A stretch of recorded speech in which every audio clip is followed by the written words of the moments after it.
ஆன்மீக அன்பர்கள் அனைவருக்கும் அன்பான வணக்கம். நாம நம்மளோட சேனலில் ஆன்மீகம் சம்மந்தமான பல வீடியோ பதிவுகள் தாங்க பார்த்துக்கிட்டே இருக்கோம்.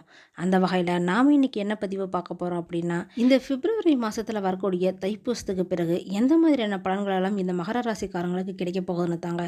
இது கூடவே தைப்பூச திருவிழா பற்றியும் அந்த நாளில் நாம் எந்த மாதிரியான விரதம் வழிபாட்டு முறை இதெல்லாம் இருக்கலாம் அப்படிங்கிறத பற்றியும் பார்க்கலாங்க. ஸோ வீடியோ ரொம்பவே இன்ட்ரெஸ்ட்டாக இருக்க போகுது. ஸ்கிப் பண்ணாமல் முழுசாக பார்த்து பயன்பெறுங்க. இந்த மாதம் தைப்பூசம் நமக்கு பிப்ரவரி 11 அமைஞ்சிருக்குதுங்க. அதுவும் முருகனுக்கே உகந்த நாளான செவ்வாய்க்கிழமை அன்னைக்கு அமைஞ்சிருக்குது. அன்னைக்கு பௌர்ணமியும் கூட தாங்க. எப்பயுமே பார்த்தீங்கன்னா இந்த தை மாதத்தில் வரக்கூடிய பூச நட்சத்திரம் அன்னைக்கு தான் தைப்பூசமானது கொண்டாடுறது வழக்கமாக இருக்குதுங்க. இது கூடவே பௌர்ணமியும் சேர்ந்து தாங்க அமைஞ்சு வரும். இந்த பௌர்ணமியும் பூச நட்சத்திரமும் சேர்ற இந்த நாளில் நம்ம முருகனை வழிபட்டோம் அப்படின்னா நமக்கு அபரிவிதமான பலன்கள் எல்லாமே கிடைக்குங்க.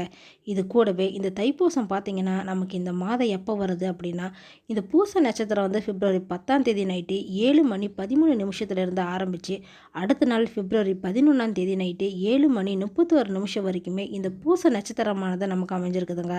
அதனால் பார்த்தீங்கன்னா இந்த தைப்பூசம் பிப்ரவரி 11 தான் முழுசாகவே அமைஞ்சிருக்குது. இந்த நாளில் மக்கள் எல்லாருமே முருகனுக்காக விரதம் இருந்து அவங்களோட நிறைக்குறைகளை சொல்லி வழிபடுறது தாங்க வழக்கமாக வச்சுருக்காங்க.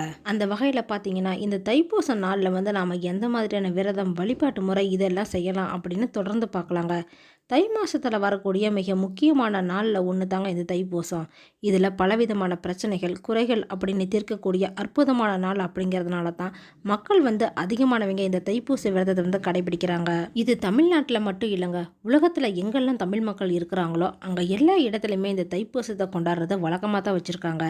சிவனோட நெத்தியிலிருந்து உதித்த இந்த முருக பெருமானை 6 கார்த்திகை பெண்கள் வளர்த்தாங்க. அன்னை பார்வதி தேவி கட்டி அணிக்க ஒரே உருவமாய் ஆனாருங்க. ஆண்டி கோலத்தில் பழனி மலை மேலே நின்றுட்டு இருந்த முருகனுக்கு அன்னை பார்வதி தேவி அசுரர்களை அழிக்கிறதுக்காக ஞானவேல் வழங்கியதோ இந்த தைப்பூச திருநாளில் தான் அப்படின்னு புராணங்களில் சொல்லப்படுது.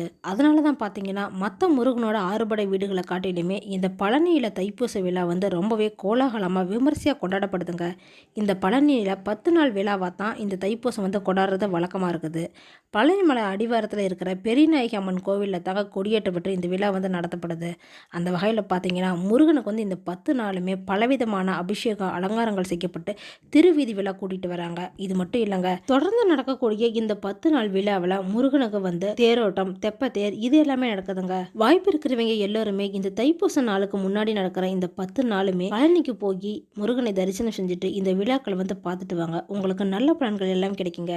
இவ்வளவு சிறப்பு வாய்ந்த இந்த தைப்பூச திருவிழா அன்னைக்கு நாம எந்த மாதிரியான விரதம் வழிபாட்டு முறை இருக்கலாம் வீட்டில் அப்படின்னு பார்த்தீங்கன்னா, அன்னைக்கு காலையிலேயே எழுதரிச்சு நம்ம வீட்டில் விளக்கேற்றி தெய்வ வழிபாட்டை ஆரம்பிச்சிடலாங்க. முருகனோட ஃபோட்டோ இல்லைன்னா விக்கிரகம் இருந்தாலும் எடுத்துக்கோங்க. அதை நல்லா சுத்தம் செஞ்சு சந்தன குங்குமம் வச்சு பூ வச்சு அலங்காரம் செய்யுங்க சுவாமியை. அன்னைக்கு நெய்வேத்தியமாக ஏதாவது இனிப்பு செஞ்சு வைக்கலாங்க. சர்க்கரை பொங்கல் பாயாசம் இல்லைன்னா முடிஞ்சவங்க நீங்கள் பஞ்சாமிரதம் கூட செஞ்சு வச்சு வழிபாடு செய்யலாங்க. அது முருகனுக்கு ரொம்பவே உகந்தது. அதுவும் முடியலைன்னா 2 வாழைப்பழம் வெத்தலைப்பாக்கு இருந்தாலே போதுங்க, அதை வச்சு நம்ம வழிபாடு செஞ்சிடலாம். இந்த தைப்பூசத்துக்கு முருகனுக்காக 48 நாள் விரதம் இருப்பாங்க. இல்லைன்னா 21 நாள் விரதம் இருந்து வழிபாடு செய்கிற வழக்கம் கூட இருக்குதுங்க ஒரு சிலருக்கு. வேலைக்கு போகிற விரதம் இருக்கல அப்படிங்கிற முடியாத பட்சத்தில் பார்த்தீங்கன்னா நீங்கள் 6 நாள் விரதமாவது இருந்து இந்த தைப்பூசத்து அன்னைக்கு முருகனை வழிபாடு செய்கிறது மூலியமா எல்லா விதமான நன்மைகளும் உங்களுக்கு கிடைக்குங்க. குறிப்பாக முருகனை வழிபடுறதுக்கு இந்த நாளில் கந்தசஷ்டி கவசம், கந்தர் அலங்காரம், கந்தர் அனுபூதி, கலிவெண்பா, திருமுருகாற்றுப்படை, திருப்புகழ் இப்படின்னு இன்னும் பல பாடல்கள் மூலமாக நம்ம முருகனை வழிபாடு செய்யலாங்க. இது மட்டும் இல்லாமல் ஓம் சரவணபவ அப்படிங்கிற மந்திரம் ஒன்றே போதுங்க, நம்மளோட குறைகள் எல்லாமே தீர்ந்துடும். இது கூடவே அன்னைக்கு நம்ம வேல் வழிபாடு கூட செய்யலாங்க. ஏன்னா முருகன் அப்படின்னு சொன்னாலே வேல் தானே. வேல் வேறு முருகன் வேறு அப்படின்னு நம்மளால் பிரித்து சொல்லவே முடியாதுங்க. பல கோவிலில் பார்த்தீங்கன்னா முருகனோட விக்கிரகத்துக்கு பதிலாக வேலியே பிரதிஷ்டை செஞ்சு அதையே மூலஸ்தானமாக வச்சு வழிபடக்கூடிய வழக்கம் கூட இருக்குதுங்க. இது தமிழ்நாட்டில் மட்டும் இல்லாமல் உலகத்தில் மற்ற எல்லா இடத்துலையுமே இது மாதிரியான கோயில்கள் அமைச்சு தாங்க இருக்குது. அப்போ முருகனோட வழிபாட்டில் பார்த்தீங்கன்னா வேலுக்கு எவ்வளவு சிறப்பு இருக்குது அப்படின்னு நம்ம எல்லாருக்குமே தெரிஞ்சிருக்கோம். வாழ்க்கையில் நமக்கு எல்லா வகையான வெற்றிகளையும் தரக்கூடிய ஒரு வழிபாடு தாங்க இந்த வேல் வழிபாடு. நாம் இதை வீட்டில் கூட பூஜை அறையில் வச்சு செய்யலாங்க. தினமும் வழிபாடு செய்யலாம். என்னால் தினமும் செய்ய முடியல அப்படிங்கிற பட்சத்தில் செவ்வாய்க்கிழமை இல்லைன்னா ஞாயிற்றுக்கிழமையிலேயாவது அபிஷேகம் செஞ்சு வழிபாடு செய்யுங்க. இது கூடவே வேலுக்கு உண்டான மந்திரத்தையும் பாராயணம் செய்யலாங்க. வேல்மாறல், வேல் வகுப்பு இது எல்லாமே ரொம்பவே உகந்ததாக இருக்கும். அன்னைக்கு வீட்டில் விரதம் இருக்கிறவங்களா இருந்தீங்கன்னா காலையிலேருந்தே சாப்பிடாம இருந்துட்டு முருகனை தரிசனம் செஞ்சு அதுக்கப்புறமா விரதத்தை நீங்கள் நிறைவு செஞ்சுக்கலாங்க. உங்களுடைய உடல்நிலையை பொறுத்த மாதிரி பால் பழம் கூட சாப்பிட்டுக்கலாம். எந்த ஒரு தவறும் பாதிப்புமே கிடையாதுங்க. இதுவே கோவிலுக்கு போகக்கூடியவங்க அன்னைக்கு காவடி எடுத்து போகிறத தாங்க வழக்கமாக வச்சுருக்காங்க. முருகனுக்கு 16 வகையான காவடிகள் இருக்கிறது தான் ரொம்பவே விசேஷமானதுங்க. அது என்னென்ன அப்படின்னு பார்த்தீங்கன்னா, பால் காவடி, பன்னீர் காவடி, புஷ்ப காவடி, சர்க்கரை காவடி, தீர்த்த காவடி, பறவை காவடி, மச்சக்காவடி, மயில் காவடி இப்படின்னு இன்னும் பல வகையான காவடிகள் இருக்குதுங்க. இதில் ஒவ்வொரு காவடிக்குமே தனி சிறப்பு இருக்குதுங்க. நாம் எடுத்துகிட்டு போகிற ஒவ்வொரு காவடி மூலமாக நமக்கு பலவிதமான நன்மைகள் கிடைக்கும் அப்படின்னு நம்பப்படுது. யாரெல்லாம் இது மாதிரி முருகனுக்கு தைப்பூசத்து அன்னைக்கு விரதம் இருந்து நீங்கள் காவடி எடுத்துகிட்டு போகிறீங்க அப்படின்னு கமெண்ட் பாக்ஸில் சொல்லுங்கள். கூடவே முருக பெருமானை பிடிச்சவங்க எல்லாரும் ஒரு லைக்கும் பண்ணிடுங்க. இந்த தைப்பூசத்துக்கு பின்னாடி நீங்கள் நினைக்கிற விஷயம் கண்டிப்பாக நடக்கணும் அப்படின்னு நினச்சிக்கிட்டு முருகனைக்கு ஓம் சரவண பவ அப்படின்னு கமெண்ட் பாக்ஸில் மென்ஷனும் பண்ணுங்க. முருக பெருமானுக்கு உகந்த இந்த தைப்பூச நாள் அன்னைக்கு பாத யாத்திரையாக போகிற வழக்கம் கூட நிறைய பேருக்கு இருக்குதுங்க. இந்த நாளில் நம்ம விரதம் இருந்து வழிபட்டோம் அப்படின்னா கல்வி, செல்வம், ஞானம் இது மூணுலையுமே சிறந்து விளங்க முடியும் அப்படிங்கிறது தாங்க ஐதீகம். இந்த தைப்பூச நட்சத்திரம் முருகனுக்கு மட்டும் இல்லைங்க, குரு பகவானுக்கும் உகந்ததாக தான் சொல்லப்படுது. அதனால் இந்த நாளை நாம் வழிபடுறது மூலயமா முருகனோட அருள் மட்டும் இல்லாமல் குரு பகவானோட அருளும் நமக்கு கிடைக்குங்க. இவ்வளவு சிறப்புகள் வாய்ந்த இந்த தைப்பூசத்துக்கு பிறகு மகர ராசிக்காரங்களுக்கு எந்த மாதிரியான பலன்கள் எல்லாம் கிடைக்க போகுதுன்னு இப்போ தொடர்ந்து பார்க்கலாங்க. இந்த மகர ராசிக்காரங்களுக்கு இந்த மாதம் பார்த்தீங்கன்னா ரொம்பவே நல்ல பலன்கள் எல்லாமே கிடைக்க போகுதுங்க அதிக அளவில். அதுவும் மகிழ்ச்சியான மாதமாக தான் இந்த பிப்ரவரி மாதம் உங்களுக்கு அமைஞ்சிருக்குது. ஏன்னா பாக்கியாதிபதி புதன் பகவான் ராசியில் பல நல்ல பலன்கள் கொடுக்குற வகையில் தாங்க அமைஞ்சிருக்கிறாரு. அதனாலேயே இந்த மாதம் உங்களுக்கு உடல்நிலையில் இருந்து வந்த பிரச்சனை எல்லாமே தீரப்போகுதுங்க. நல்ல ஒரு குணமும் ஆக போகிறீங்க. இது நாள் வரைக்கும் ரொம்ப நாளாக வியாதியில் நீங்கள் கவலைப்பட்டு இருந்தவங்களுக்கு இப்போ ஒரு விடுதலை தாங்க கிடைக்க போகுது. இருந்தாலுமே கூட நீங்கள் ஒரு டைம் டாக்டரை கன்சல்ட் பண்ணிக்கிறது நல்லதுங்க. இளைஞர்களுக்கு அப்படின்னு பார்த்தீங்கன்னா இந்த டைம் புதிய வேலை வாய்ப்புகள் எல்லாமே கிடைக்க போகுதுங்க. அதுவும் வெளிநாடு, வெளி மாநிலங்கள் அப்படின்னு போகக்கூடிய வேலை வாய்ப்பு தான் உண்டாக போகுது. மூச்சு தொடர்பான பிரச்சனை, காது தொடர்பான பிரச்சனை இதெல்லாம் ஏற்படுறதுக்கான வாய்ப்பு கூட ஒரு சிலருக்கு இருக்குதுங்க. அதனால பார்த்தீங்கன்னா உங்களோட உடல் நலத்தில் கொஞ்சம் அக்கறை எடுத்துக்கிறதும் நல்லது தாங்க. 8ஆம் இடத்துக்குரிய சூரியன் ராசியில் அமர்ந்திருக்கிறாருங்க. 6க்குரியவர் 8க்குரியவர் ராசியில் அமர்ந்திருக்கிறதுனால கவர்மெண்ட்டுக்கு நீங்கள் ஏதாவது முக்கியமான வரியெல்லாம் செலுத்தணும் அப்படின்னா அந்த வரி எல்லாமே இப்போ செலுத்திக்கலாங்க. உங்களோட தந்தையிடம் கருத்து வேறுபாடுகள் வரதுக்கான வாய்ப்பு கூட இருக்குது. அது மட்டும் இல்லாமல் அவங்களோட உடல் நலத்தில் பாதிப்பு கூட வரப்போகுதுங்க. அதனால அவங்களோட உடல் நலத்திலேயே கொஞ்சம் கவனம் வச்சுக்கோங்க. 2ஆம் இடத்துல சனி புதன் சேர்றதுனாலையும் 13ஆம் தேதியில இருந்து அஷ்டமாதிபதியும் சேர்றதுனால வாக்குல கொஞ்சம் பிரச்சனை ஏற்படுறதுக்கான வாய்ப்பு இருக்குதுங்க. அதனால யாருக்கும் எந்த ஒரு வாக்குறுதியும் கொடுக்காதீங்க. இது மட்டும் இல்லாம உங்க பேச்சுல கொஞ்சம் கவனமா இருக்கிறது நல்லதுங்க. 3ல இருக்கிற சுக்கிரன் நன்மையான கிரகமா தாங்க உங்களுக்கு அமைஞ்சிருக்குது. அதனால பாத்தீங்கன்னா நல்ல ஒரு பொருளாதார வளர்ச்சி எல்லாம் கிடைக்க போகுது.